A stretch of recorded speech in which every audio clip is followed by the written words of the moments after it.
नामड़ वाड़ा हाल कुछ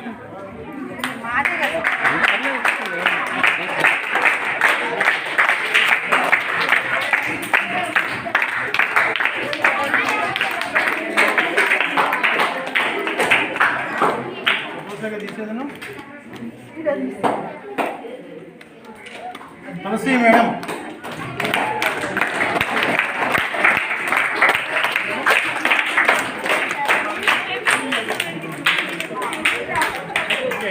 तुलसी मैडम भी आएंगे, वे अपने स्थान ग्रहण करेंगे कुछ ही समय में। ओके छात्र, तो आज के हमारे कार्यक्रम में ऐसे छोटे छोटे भाषण और ऐसे ही कुछ गाना और कुछ ऐसे छात्रों के छोटे छोटे स्किट्स भी यहाँ पर हम प्रस्तुत करेंगे। तो जब तक हमारे पूरे कार्यक्रम पूर्ति हो जाएंगे तब तक सभी लोग खामोश रहना चाहिए। तो इससे पहले मैं हमारे प्रधानाचार्य जी से अनुरोध कर रहा हूँ कि वे अपने जो संदेश इस हिंदी दिवस के प्रति लेने के लिए मैं साथ से मैं प्रार्थना कर रहा हूँ।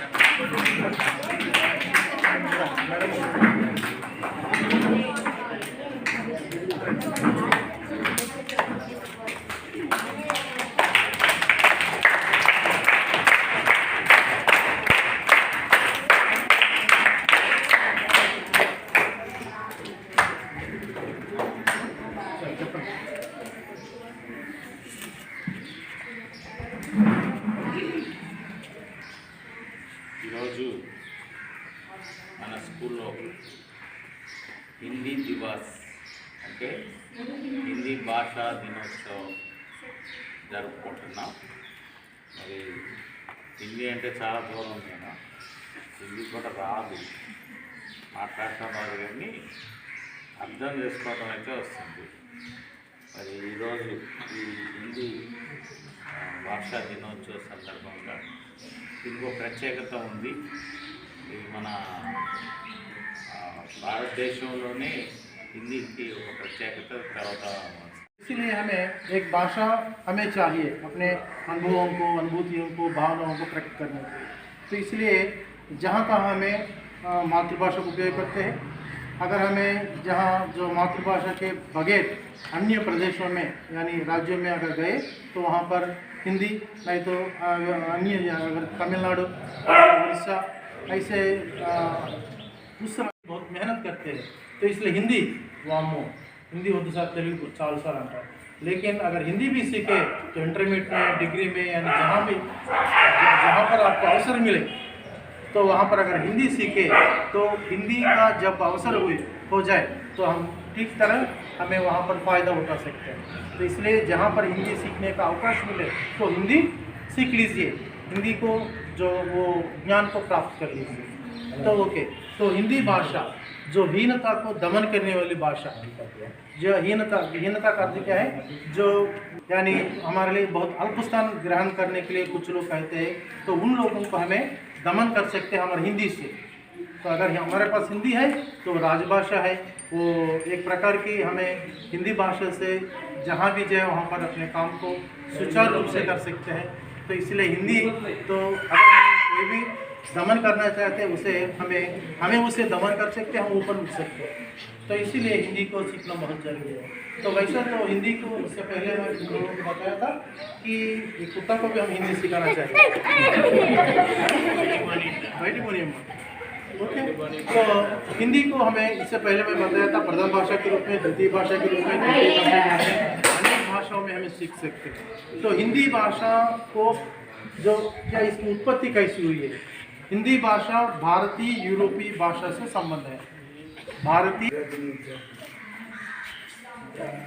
हिंदी भाषा दिनोत्सव శుభాకాంక్షలు తెలియజేస్తున్నాను। సార్ చెప్పారు ఇది సెకండ్ లాంగ్వేజ్లో ఉందని, థర్డ్ ఏమో ఇంగ్లీష్కి ఇచ్చారు। 7 సంవత్సరాలు ఇట్లాగే భాష కంపల్సరీగా కూడా అందులో పర్టికులర్గా నేషనల్ లాంగ్వేజ్ జాతీయ భాష ప్రధానంగా కూడా చూడండి చాలా మంది ఇచ్చుకుంటున్నారు కంపల్సరీ వింటలేదు ఏమీ అంతా శ్రవణం లభిస్తుంది మహాలు అది కాకుండా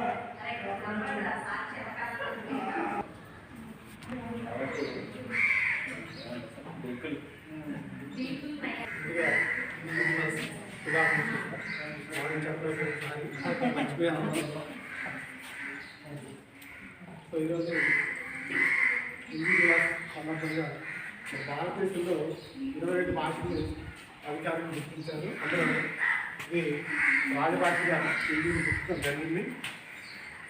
సో ఈ భాషకు ఇంపార్టెన్స్ ఏంటంటే మనం ఒక ప్రాంతం నుంచి ఇంకో ప్రాంతం ప్రయాణం చేసేటప్పుడు ఖచ్చితంగా 1 లేదా 3 భాషలు కంపల్సరీ ఉంటున్నారు. కంపల్సరీ అది మనం చిన్నారులకి మిగిలినటువంటి ఉపాధ్యాయులందరికీ కూడా హిందీ దివాస్ సందర్భంగా శుభాకాంక్షలు.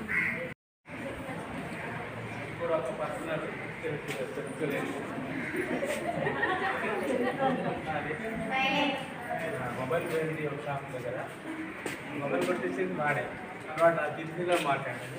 నాకు అర్థం కాక వీడు చెప్పేది అర్థం కావట్లేదండి. వీడు తిరిగి ఇంటికి వెళ్ళిపోయా.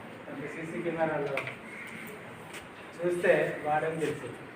కాబట్టి ఇంటికి వచ్చుంటే మాట నేను కొంచెం నేర్చుకునేవాళ్ళం. నా ఫోన్ పోగొట్టుకోవడం జరిగింది. ఇది నేర్చుకోండి. मेरे साथी अध्यापकों और अध्यापिकाओं को मेरी नमस्कार। प्रिय छात्रों को मेरा आभार। आप सबको हिंदी दिवस की हार्दिक शुभकामनाएं। हिंदी के बारे में मलसूदर साहब जी ने सभी बताया, सभी अध्यापकों ने बताया। मैं 2 बात बता सकती हूँ। हिंदी हमारा देश की राजभाषा है और राष्ट्रभाषा भी है। इसे सीखना हमारे लिए बहुत ज़रूरी है। हिंदी 14 सितंबर 1949 को संविधान में राजभाषा के रूप में अपनाई गई है। इसलिए हर साल हम इस दिन 14 सितंबर के दिन हिंदी दिवस मनाया जाता है। हिंदी की लिपि देवनागरी है। इसमें जो लिखा जाता है वही पढ़ा जाता है। हिंदी बोलने के लिए एक देश से दूसरे మరియు విద్యార్థులందరికీ హిందీ దివాస్ శుభాకాంక్షలు. ఇప్పుడు ఇక్కడ మనకి చాలాసేపు కాకులు వచ్చాయి, విన్నారు కదా. అదే కాకి వేరే దేశంలో కానీ వేరే రాష్ట్రంలో కానీ ఇంకెక్కడ అరిచినా ఎలా అరుస్తుంది? అలాగే అరుస్తుంది కదా. కాబట్టి ఏ భాష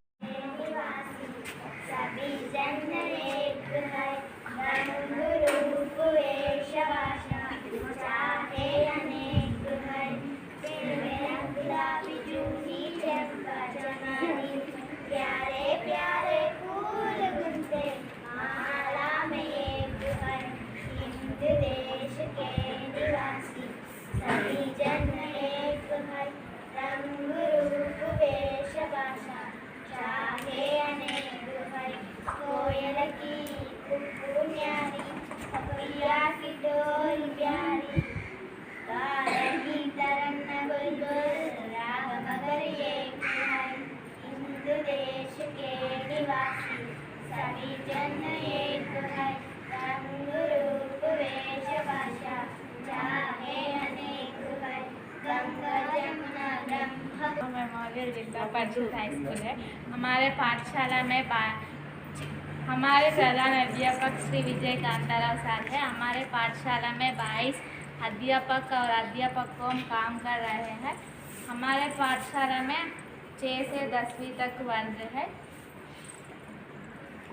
अब मैं कबीर के दोहे सुनाऊंगी। काल करे सो आज करे सो अब, पल में परलय होएगी बहुरी करेगो कब। बाऊ कल का काम आज करो, आज का काम अभी करो, क्योंकि पल में प्रलय आ जाएगा, तब यह काम कौन करेगा। धन्यवाद। तुलसी स्वाति विपत्ति प्रिया विनय विवेक साहस सुकृति सत्यव्रत राम भरत है। तुलसीदास जी के अनुसार विपत्ति के समय शिक्षा विनय विवेक साहस अच्छे कार्य और सच्चाई ही साथ देता है। मेरा नाम विजयश्री है। अब मैं तुलसीदास के दोहे सुनाऊंगी। तुलसी कया कहते हैं मनसा भयो किशन वाक पुण्य दो बीज है, बुराई सो लुनाई निधन। भाव तुलसी जी के अनुसार शरीर पेट के समान है, उसी को प्राप्त पाप और पुण्य दो बीज है, जो बोया जाता है उसी को प्राप्त करना पड़ा। के अमृत अब मैं कभी दोहे सुनाऊंगा। बड़ा हुआ तो क्या हुआ, जैसे पेट का दूध। बड़ा हुआ तो छाया नहीं और कार्य को फल अति दूर है। बड़ा हुआ तो कोई नहीं लाभ है, बड़ा हुआ तो छाया नहीं और खाने को फल अति दूर रहती है। इसलिए बड़े छोटे कोई भी नहीं जा रहती है, जो भी समझ के लिए उपयोग होने चाहिए है। हिंदी मेरी पहचान है, हिंदी हूँ मैं, वतन भी मेरा प्यारा हिंदुस्तान है। हिंदी मेरा ईमान है, हिंदी मेरी पहचान है, हिंदी हूँ मैं, वतन भी मेरा प्यारा हिंदुस्तान है। बड़े चलो हिंदी की तरफ करना चाहिए। 3 हम 3 घंटे पढ़ना जरूरी है। 4 हर रोज 4 बजे उठना है। 5 हम सब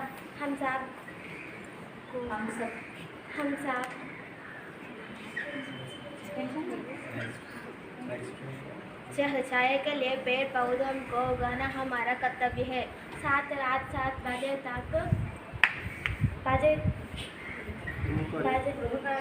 कामयाब एक दिन हो, मन में है विश्वास, पूरा है विश्वास, हम होंगे कामयाब एक दिन। होगी शांति चारों ओर, होगी शांति चारों ओर, होगी शांति चारों ओर एक दिन।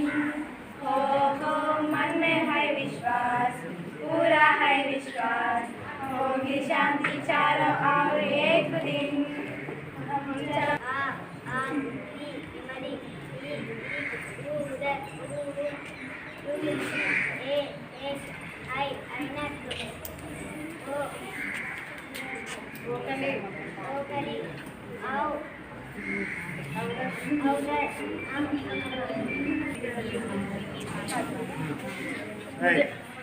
मुझे भूख हो रहा है, पैसा कमाना है।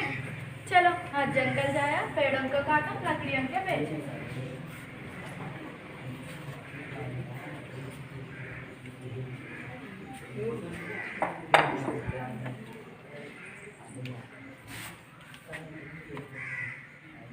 अमर क्या कर रहे हो? नमस्कार मास्टर जी, आप जानते हैं ना, हम जैसे लोग हमारे मेहनत ना करे तो भूख कौन मिटाएगा? हाँ तो सही है, लेकिन पेड़ों को काटना से गलत है, इससे जंगल खत्म हो जाएगा। तो हम कैसे जिएंगे साहब? इससे अलावा हम दूसरे काम नहीं जानते। जीने के लिए और भी अनेक काम है। अमर एक बार सोचो, पेड़ों को काटने से पर्यावरण की हानि होगी, हम प्राणवायु नहीं मिलेगी, पर्यावरण संबंधित समस्या उत्पन्न होगी, हमारा प्राणवायु दुर्लभ होगी। साहब आप जो बोल रहे हैं मुझे समझ में नहीं आ रहा है, लेकिन आप मैं क्या करूं आप ही बताइए। एक काम करो, मैं लकड़ियों की कार्रवाई छोड़ दूँ, तुझे इस गाँव में एक छोटी सी दुकान खुलवा दूंगा, इसे तुम्हारी जीविका चलेगी, ठीक है ना? ठीक है साहब, आज ही मैं इस कारोबार छोड़ दूंगा, आपकी बात मानूंगा। धन्यवाद साहब, थैंक यू थैंक यू।